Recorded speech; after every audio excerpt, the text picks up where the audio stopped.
Do I need to breathe? In through my nose, out through my mouth? Do I need to remember to breathe to survive? No! No one thinks about breathing to survive. It comes naturally.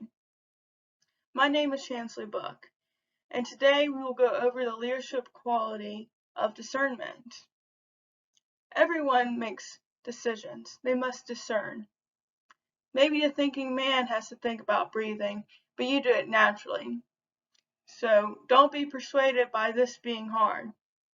Discernment, it comes naturally. So what is discernment exactly? Some say it's judgment, some say it's wisdom. Now when I say judgment, I don't mean judge your neighbor, she's wearing something very ugly. No, I mean pondering on whether or not to make this decision or not. And that takes wisdom. Some people say it's religious, some people don't. Here, Gandhi made very wise decisions, and he had to use his discernment. A lot of people think of a wise owl when making discernment. Or maybe you like Yoda. And as Yoda says, discern I must. Now let's discuss a time in which I used discernment as a leadership quality in my life. Specifically, at my first institution at Georgia State University. I played on the women's soccer team, but my freshman year, I tragically broke my leg. This being a setback, mentally and physically, all I wanted to do was play. And when I came back, I wasn't at the same page I used to be on the playing field. So I had to make a tough decision and a clear judgment on whether or not to stay or to leave. This was a very stressful time, but the smart thing I did was have a good team around me. And as a leader, you must select people in your inner circle that encourage you and direct you to make the right discernments in life.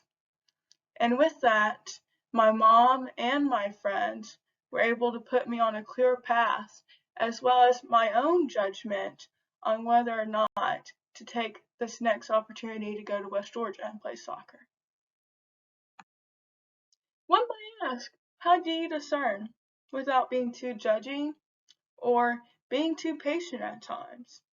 Well, discernment takes mainly two qualities. It takes intuition, that gut feeling you feel when you need to make the decision or not, and rationality. Sometimes don't just base it on your gut. Think about it. A lot of people say that both this intuition and rationality to make discernments is bringing your own luck. So as a leader, some things are not put right on your plate, and you have to make your own luck to make it happen. Discernment is very situational based. Sometimes you do not want to relax and take too long, or it might be judged as or perceived as hastefulness. And other times you don't want to be too rash in your decision making and in your discernment because it means that you did not put any thought process into it. So remember, it's a good balance again. And people who don't have this quality of discernment must be in the right place at the right time.